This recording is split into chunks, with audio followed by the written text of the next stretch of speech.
오늘은 위대한 기업 로마에서 배운다 라는 책에 대해서 보려고 합니다. 로마 제국을 떠올리면 뭐가 떠오르십니까? 단순히 영화 속 장면이나 역사책이 한 페이지를 넘기는 것이 아니라 세계를 지배한 위대한 제국의 교훈을 오늘날의 비즈니스 세계에 적용해보는 건 어떨까요? 로마는 1000년 이상 지속된 세계적인 패권으로 그들이 쌓아올린 역사와 경험은 현대 기업에 중요한 통찰을 제공한다고 생각합니다. 이 책은 바로 그 로마의 지혜를 16개의 핵심 키워드로 분해하여 현대 기업 경영에 어떻게 활용할 수 있는지 설명합니다.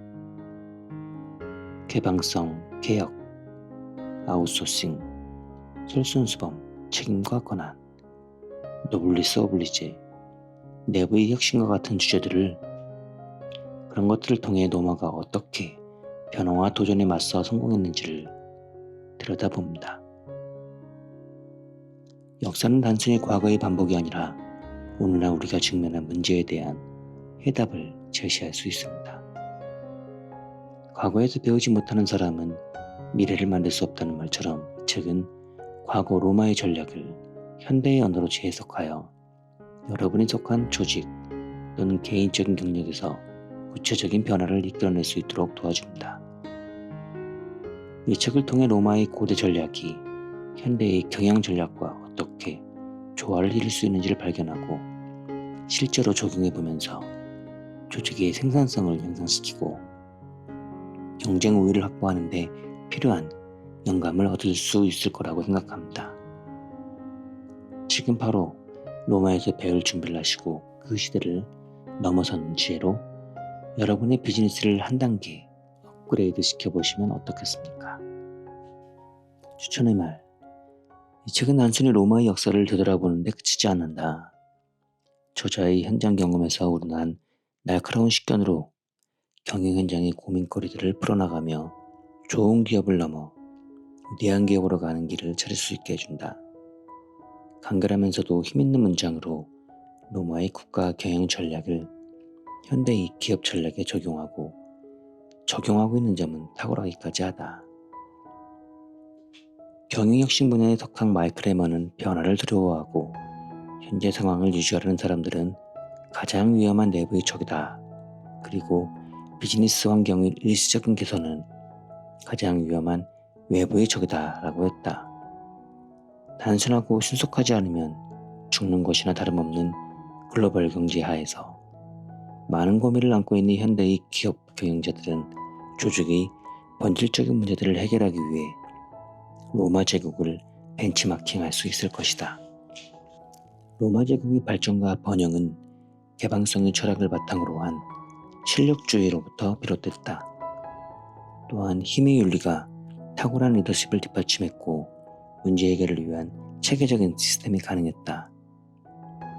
로마의 개방성, 리더십, 시스템, 실력주의 등을 오늘의 현실에 대입해보면 로마인의 성공 스토리는 2000년 전의 화석이 아닌 21세기에도 충분히 도용되는 교과서다. 개방성과 유연함이야말로 조직의 핵심 경쟁력이다. 개방성과 독자성은 인류 사회를 관통해온 화두다. 개인의 경우 외향성이 지나치면 사교적이지만 줏대가 얻기 쉽고 지나치게 내향적이면 개성은 있어도 고집불통이기 쉽다. 서양의 국가도 마찬가지다. 개방성이 과하면 민족성과 자주성이 훼손되기 쉽고 독자성이 과하면 배타적이기 쉽다. 이탈리아 반도의 작고 보잘것없는 마을에서 출발한 로마가 세계 제국으로 발전한 데는 바로 개방성이라는 특징이 작용했다.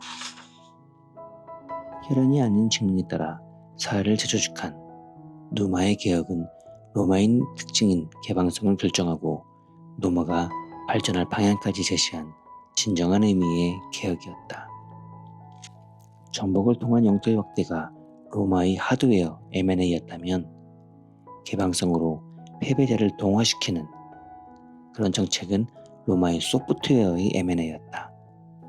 스파르타인도 아테네인도 전쟁터에서는 그토록 강했는데 짧은 변형밖에 누리지 못했다. 이는 과거의 적을 동화시키려고 하지 않고 따돌리는 방식을 계속했기 때문이다. 하지만 우리 로마는 오랜 적도 일단 무찌른 뒤에는 로마 시민으로 받아들였다.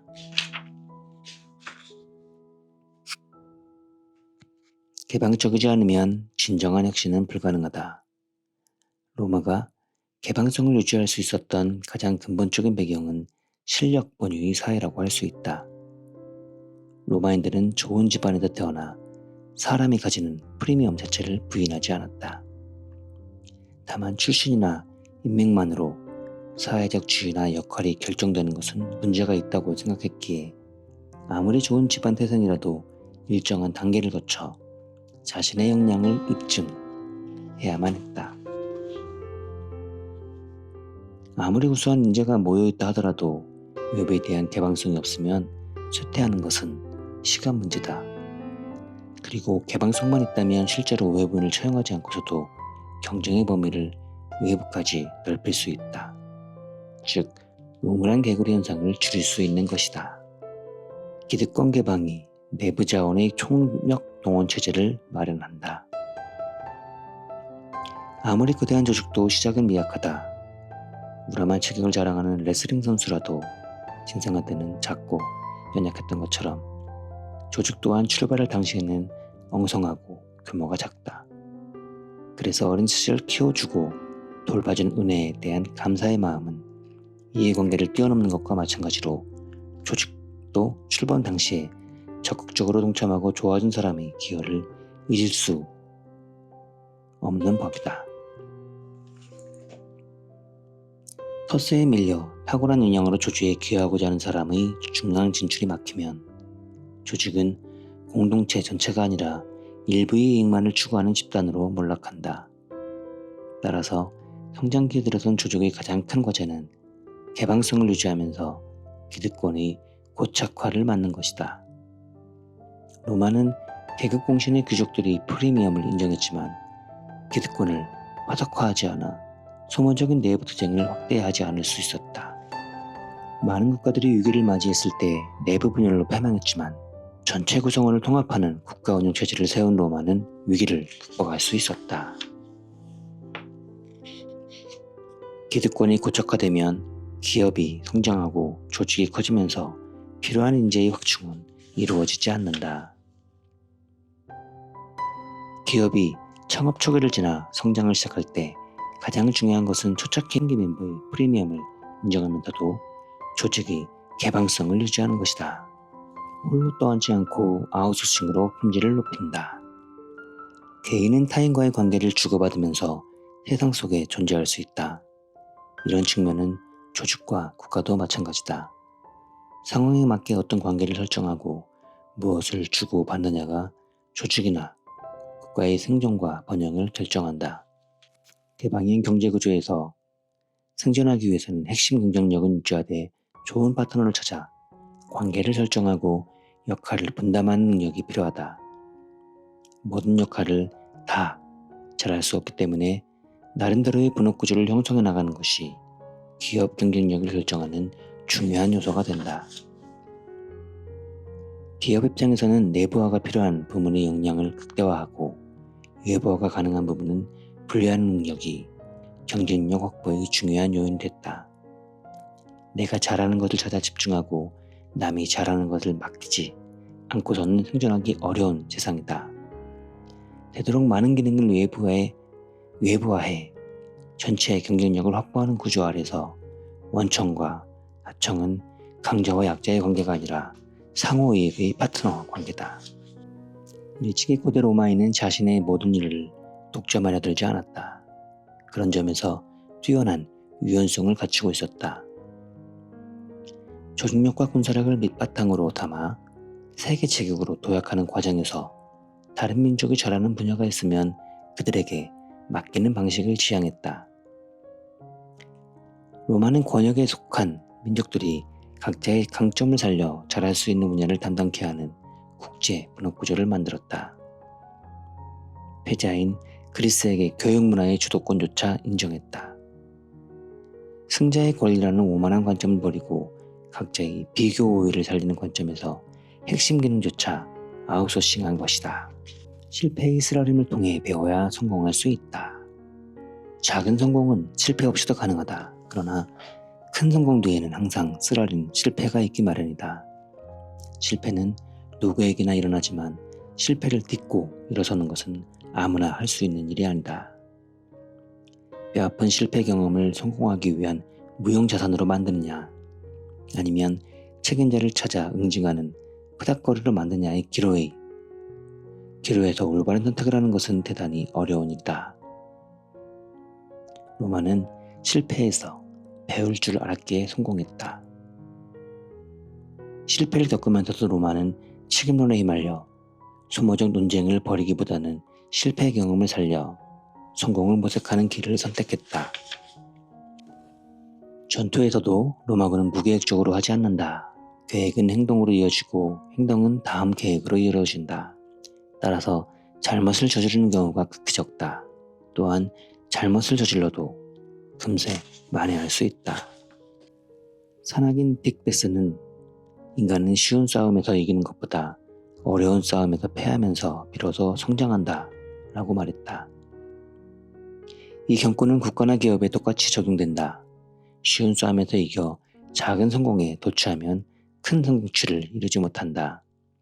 하지만 실패에서 배우는 인간과 조직은 비온 뒤 굳어지는 땅처럼 더욱 단단해진다. 기업 본질과 상관없는 추상적 가치에 매몰되지 말자. 일찍부터 종교와 정치의 분리를 통해 추상적 가치와 현실적 목표를 구분했던 로마 사회의 모습은 현대 자본주의 기업 경영 관점에서도 분명한 시사점이 있다. 기업의 본질과 상관없는 추상적 가치에 매몰되면 안 되는 것이다. 국가가 아무리 숭고한 명분을 내걸어도 국민을 굶기거나 외적의 침입으로부터 보호해주지 못한다면 정치 권력으로서 의미가 없는 것처럼 기업이 아무리 거창한 명분을 내걸어도 종업원에게 월급을 주지 못하고 은행에 이자를 내지 못한다면 아무런 존재 가치가 없다. 기업의 목표는 투명성이나 사회적 책임을 수행하는 것이 아니라 생존에 있다. 따라서 기업의 사회적 기여는 기부금이나 사회 봉사활동이 아니라 사업을 성장시켜 일자리를 만들고 세금을 많이 내는 것이라는 기본적 관점을 잊어서는 안 된다. 경쟁시장에서 생존 공간을 찾는 기업 조직의 중심에도 추상적 가치가 아니라 구체적 현실이 자리 잡아야 한다. 기업이 만들어내는 모든 가치는 수요자인 고객에서 판가름 난다. 논리와 비논리의 결합은 집단적인 힘을 이끌어낸다. 역량 있는 지도자란 좋은 의미든 나쁜 의미든 이러한 군중심지를 적절하게 활용할 줄 아는 사람이다. 사람의 마음을 움직여 목표를 이루어야 하는 지도자는 군중심리를 비난하고 문제 삼는 것으로 할 일을 다하는 비평가나 학자들과는 다르다. 최고 경영자 중에는 자신을 최고 비전가로 부르는 사람도 있다. 종교는 꿈을 나누고 신념을 새롭게 하기 위해 정기적으로 예배나 법회 등을 연다. 기업에서는 사보 또는 사내방송, 사내 모임이나 워크숍 등이 비슷한 역할을 한다. 종교를 비즈니스 관점에서 보면 사람을 자산으로 가지고 있는 기업이다. 신도들이 빠져나가면 어떤 자산도 남지 않는 것이 바로 종교다. 때문에 종교 지도자들은 신도들에게 끊임없이 신념을 전파하고 열정을 고취시킨다. 그리고 신도들을 통제하는 것이 아니라 감화시키기 위해 노력한다. 인재를 관리하는 데 그치지 않고 감화시킬 줄 아는 사람이 능력 있는 경영자로 인정받는 것도 같은 맥락에서다. 글로벌 시대의 경영에서는 이렇듯 문화적 다양성을 인정하고 다른 민족의 관습을 이해하는 덕목이 필요하다. 힘의 윤리가 뒷받침된 탁월한 리더십. 조직의 수준은 곧 리더의 수준이다. 조직은 리더를 중심으로 돌아가는 소주이며 리더의 세계관과 사고방식은 조직 전체로 복제되고 확산된다. 유능한 리더를 만난 조직은 거친 바다에서도 목적지를 향해 항해하지만 무능한 리더는 잔잔한 바다에서도 배를 암초에 미치게 만든다. 혁신인재를 키워내는 단계별 프로그램이 마련되어 있다. 로마의 지도자는 하루아침에 만들어지지 않았다. 예비 지도자의 능력을 검증하는 시스템은 필수다. 인간이 만든 조직은 형태도 다양하지만 수준도 천차만별이다. 국가, 기업, 종교단체 등 조직의 수준을 결정하는 요인도 시스템, 교육 수준, 보상체계, 리더십 등 수없이 많다. 이 중에서 가장 중요한 것을 하나 꼽는다면 조직을 이끌어가는 지도자의 수준이다.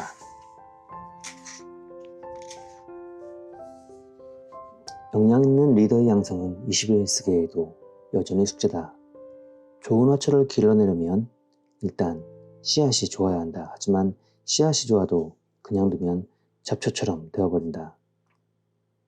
사람도 마찬가지다. 사장이 될 그릇은 먼저 자질이 좋아야 한다. 그리고 단계별로 적절한 경험을 쌓게 해야 한다. 규칙은 만든 자가 스스로 지켜야 생명력을 갖는다.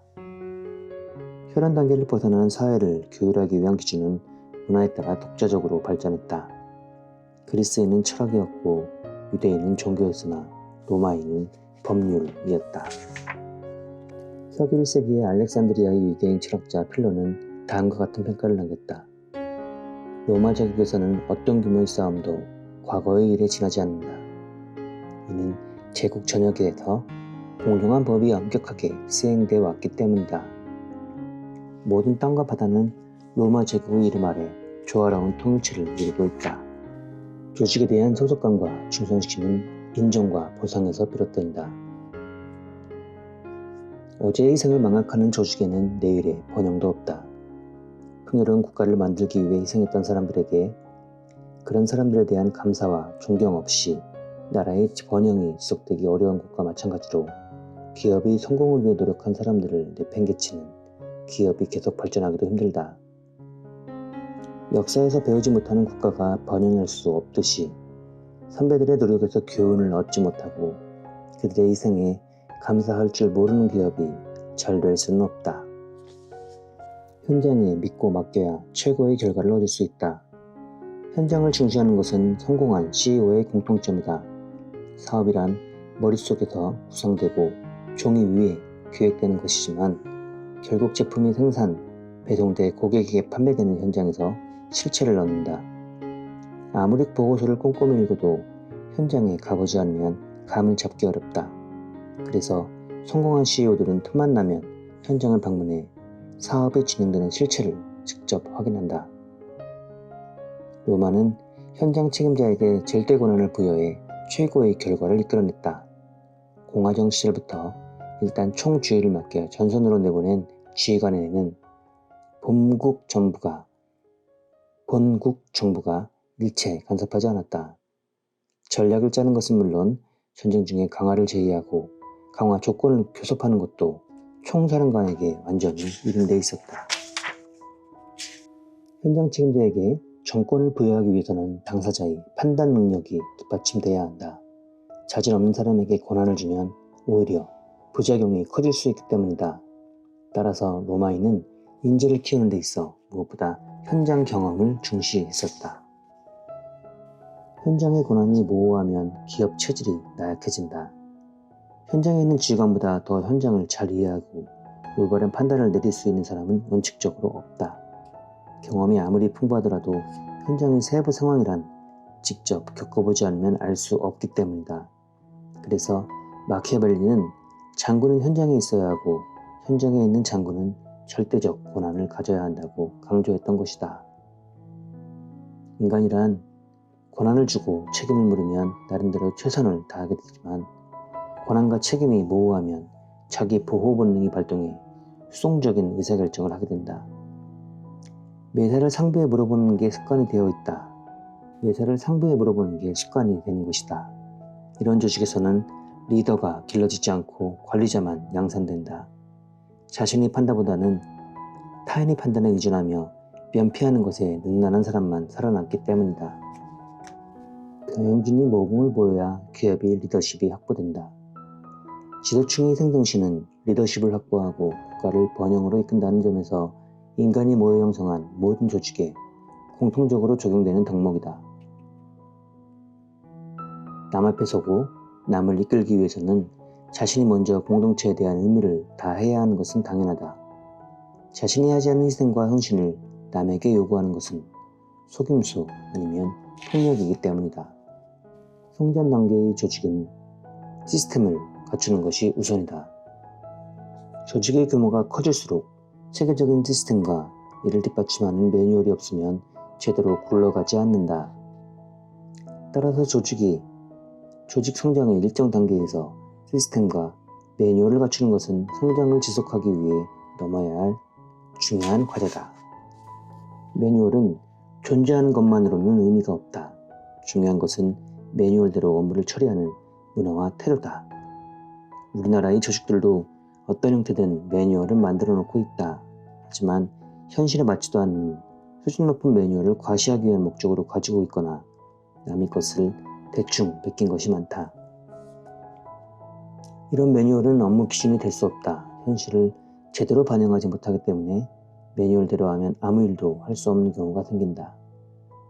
업무와 매뉴얼이 따로 논다는 것은 조직의 경험과 지식이 축적되지 않고 개인의 차원에서 분산되며 업무 자체가 즉흥적으로 대충 처리되고 있는 경우가 잦음을 의미한다. 조직의 성장과 안전은 결코 외부에 의존할 수 없다. 기업이 돈을 벌기 위해서는 제품과 서비스를 적절한 가격으로 공급해 고객을 만족시켜야 한다. 고객을 만족시키는 힘이 바로 기업의 경쟁력이다. 경쟁력이란 공짜로 누가 주는 것도 아니고 돈으로 살 수 있는 것도 아니며 목소리 높여 외친다고 얻을 수 있는 것도 아니다. 오직 기업 스스로 만들어가는 것이다. 기업 경쟁력 확보는 내부 조직원에게 달려있다. 중요한 것은 어떤 비즈니스를 하든 핵심 경쟁력은 내부에서 확보하는 것이지 외부에서 주어지는 것이 아니라는 점이다. 경쟁력을 확보하는 과정에서 외부의 도움을 받을 수는 있지만 외부에 의존해 경쟁력을 확보할 수는 없다. 경쟁력은 누가 주는 것이 아니라 스스로 만들어가는 것이다. 아무리 많은 돈을 들여 우수한 외부 전문가를 고용해도 경쟁력 확보의 출발점과 종착점은 결국 내부 조직원에게 달려있다. 서비스의 가치는 반드시 가격보다 높아야 한다. 고대 로마 제국은 강력한 군사력으로 서방 세계를 정복했고 그 패권을 300년 이상 유지했다. 이러한 로마의 번영을 드러나지 않게 뒷받침한 것은 바로 안정된 세금 제도였다. 합리적으로 세율을 책정해 수백 년간 유지하고 정부 지출을 억제함으로써 넓고 얕게 걷는다는 확고한 원칙을 지킨 것은 선정의 토대가 됨과 동시에 정복주의 로마화에 커다란 기여를 했다. 세금이 복잡하고 무거우면 대다수 국민만 피해만 본다. 제도의 개선이란 효율성의 문제이고 세제에서의 효율성은 결국 돈을 얼마나 벌어서 어떻게 쓰느냐로 압축된다. 아무리 고성한 가치를 내거는 국가 권력일지라도 납세자로부터 무리하게 돈을 뜯어 엉뚱한 곳에 쓴다면 그 체계의 안정성은 확보될 수 없다. 세금 배도의 합리성 없이 공동체는 유지될 수 없다. 마키아벨리는 군주론에서 사람은 자기 소유물을 빼앗겼을 때보다 부친이 죽은 쪽을 더 빨리 잊어버리는 법이다 라고 갈파했다. 자신의 주머니를 공격당하면 가만히 있는 사람은 없다. 이는 공격하는 자가 서로 국가 권력이라 해도 마찬가지다. 서유럽 전체와 북아프리카 및 소아시아에 이르는 넓은 지역의 패권자로서 로마의 세금 제도가 불공정하고 가혹했다면 수십 년의 지배는 몰라도 수백 년의 통치는 불가능했을 것이다. 세제의 합리성이 곧 선정의 토대이자 바로미터이기 때문이다. 제국의 몰락도 세제의 혼란과 더불어 시작됐다.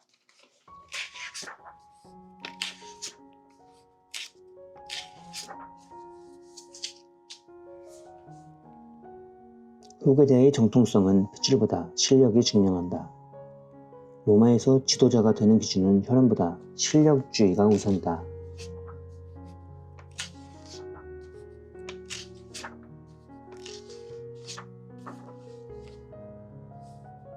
조직의 리더십은 정통성과 효율성이 두 축 위에 세워진다.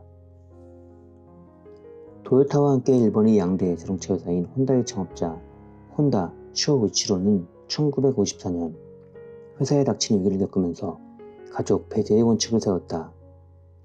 평소 경영 실습을 하게 되면 회사는 무너진다는 진언을 편 그는 초기에 참여한 동생을 제외하고 아들을 비롯한 친족 일체를 회사에 들이지 않았다. 호랑이 아들이 강아지일 수도 있다는 것을 알아야 한다. 후계자 선정에 있어 핏줄이냐 실력이냐에 대한 정답은 없다. 극단적인 혈연 중시 관점도 극단적인 실력 중시 관점도 비현실적이다. 핏줄을 인정하되 실력주의와 균형을 이루는 방법을 모색해야 한다. 이를 위해서는 호랑이 아들이 강아지일 수도 있다는 가능성을 인정하면 된다.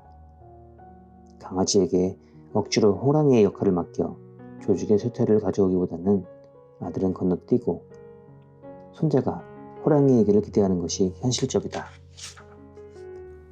관대하고 유연한 로마의 신분제가 이제 풀을 확대했다. 카이사르는 공직에 종사하는 해방노예를 리베르토스, 즉 해방노예라고 부르는 것을 금지하고 포고령까지 내리면서 실력 있는 해방노예에게 사회 참여의 기회를 부여하고 신분 간 소통을 확대했다. 그가 정복한 갈리아 지방의 유력자들에게 로마 원로원 의석을 제공한 것과 마찬가지로 서방의 패권을 잃은 로마 제국이 새로운 피를 외부뿐 아니라 내부에서도 수혈하는 의미가 있었다. 개인 역량과 상관없는 차별은 조직을 약화시킨다. 신분제의 본질은 차별이다. 개인의 역량이나 위지와 무관한 출신을 기준으로 사회적 기회의 범위를 제한하고 신분의 세습이 제도화되고 기득권이 고착된다. 대개 조직 성립 초기의 역학관계가 심부름으로 반영되는데 출신 성분이 미약한 사람이 능력을 발휘할 공간이 없어지고 인재 활용 범위가 축소되면 조직은 활력을 상실한다. 자격 미달인 사람이 조직의 리더가 되면 다른 무엇보다 자리 유지를 최우선적으로 목표로 삼는다. 간부진을 구성함에 있어서도 자신과의 인연이 우선이고 충성심도 조직보다는 개개인에 대한 것이 중시된다. 인재 발탁의 원칙도 실력과 성과가 아니라 리더와의 직간접적인 인연이다. 처럼 눈에 보이는 신분은 없지만 실질적인 벽을 만들어 사람을 차별하는 경우는 조직에서 흔한 일이다. 특히 인연을 중시하는 우리나라 정서상 하연이나 지연은 물론 함께 근무한 인연을 중심으로 모이고 뭉치는 일이 많다. 기업 조직을 이끌어 나가는 리더라면 기득권을 유지하기 위해 형성된 신종 신분제의 폐단과 위험성을 항상 인식하고 주의해야 한다.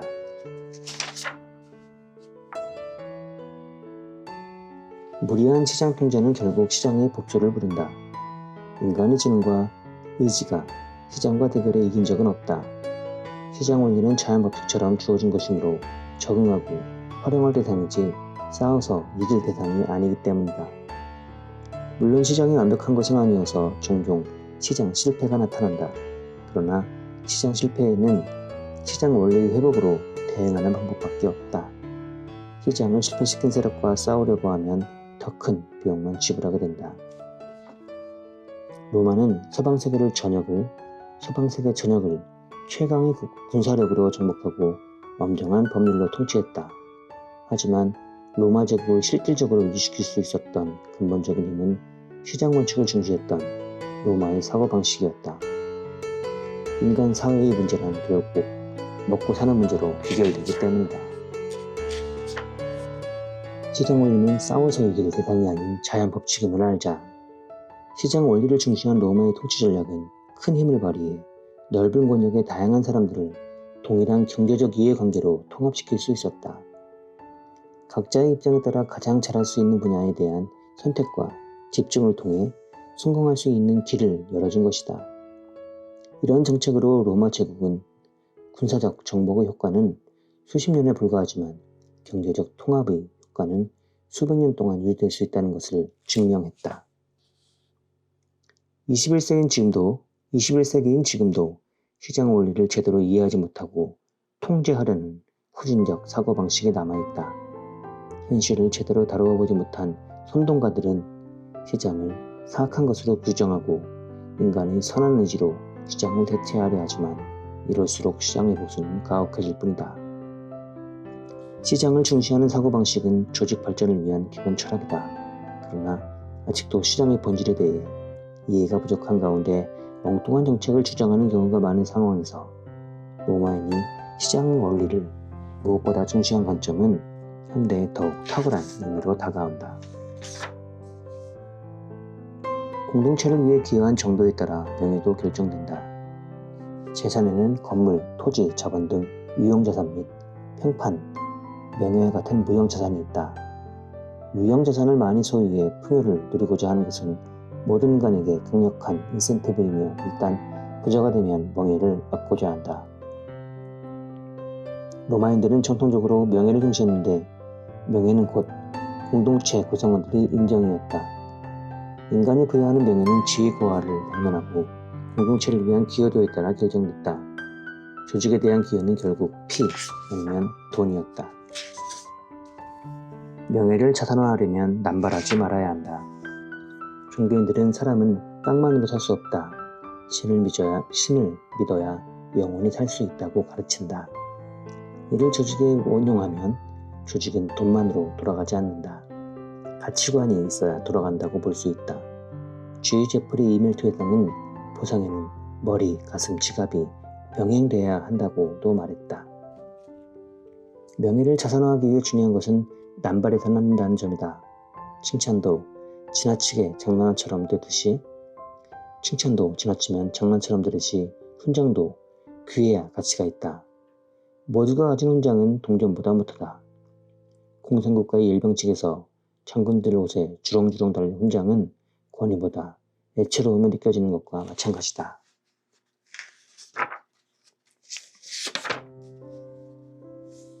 공동구조의 전제 조건은 이익을 나누는 것이다. 호랑이는 혼자 살아가지만 사자는 집단을 이루어 생활한다. 진화하는 과정에서 각자 생존에 유리한 방식을 찾은 것이다. 사람은 집단을 이루는 대표적인 동물이다. 개별적으로 행동하는 것보다 집단을 이루는 것이 생존에 유리하다. 만약 집단에 참가함으로써 생존이 불리해지는 사람이 있다면 홀로 살아갈 것이다. 이러한 상황에서도 로마가 패권과 함께 장기간 안정을 유지할 수 있는 것은 피해 지배 민족들과 상호 이익을 바탕으로 공존하는 구조를 만들었기 때문이다. 그 핵심은 군사력이라기보다 오히려 지방자치, 가도 그리고 법률이었다. 로마의 국토는 피를, 국부는 땀을 먹고 자랐다. 카이사르의 군사적 승리로 로마는 서유럽 전역에 지배권을 확보했다. 그러나 정복이 곧 패권 유지를 의미하지는 않았다. 정복은 강한 군사력만 있으면 가능하지만 패권은 정복 지역에 새로운 질서를 수립하고 유지시키는 능력이 필요하다. 로마는 속주민들에게 안전보장 명목의 속주세 10%를 부과하는 것 외에는 로마 시민과 차별을 두지 않았고 로마의 문화를 강요하지도 않았다. 갈리아 제국이 단명으로 끝난 것은 로마의 군사력이라는 하드파워보다도 법률, 문화, 제도의 개방성을 토대로 형성한 상호 이익구조라는 소프트 파워 때문이었다. 군사력만으로 제국을 경영했다면 스파르타처럼 한 세대를 넘기기 어려웠을지도 모른다. 상호 이익만큼 강력한 인센티브 구조는 없다. 세상은 돌고 도는 것이기에 지금의 바다는 언젠가는 산이 될지도 모르는 것처럼 오늘의 갑이 내일의 을이 될 수도 있다. 힘이 있을 때 거들먹거리던 사람이 힘이 빠졌을 때 도움을 청하고자 응할 사람을 찾기는 어렵다. 오히려 그동안 수모를 당했던 을이 한꺼번에 달려들어 분풀이나 안 하면 다행일 것이다. 상호 이익구조를 만들어가지 못하고 힘으로 찍어 누르는 네트워크가 오랫동안 경쟁력을 유지할 수는 없다. 이익이라는 인센티브 없는 상위 기업에 봉사하는 하위 업체는 존재하지 않는다. 윈윈 관점이 상호 이익 구조가 인류 기업으로 가는 지름길이다. 경영자란 상호 이익의 협력 구조가 형성될 수 있는 틀을 짜주는 사람이라고 볼 수 있다. 합리적인 인센티브 구조만큼 공동체를 묶어주는 강력한 접착제는 없으며 일을 설계하는 것은 지도자의 기본적인 책무다.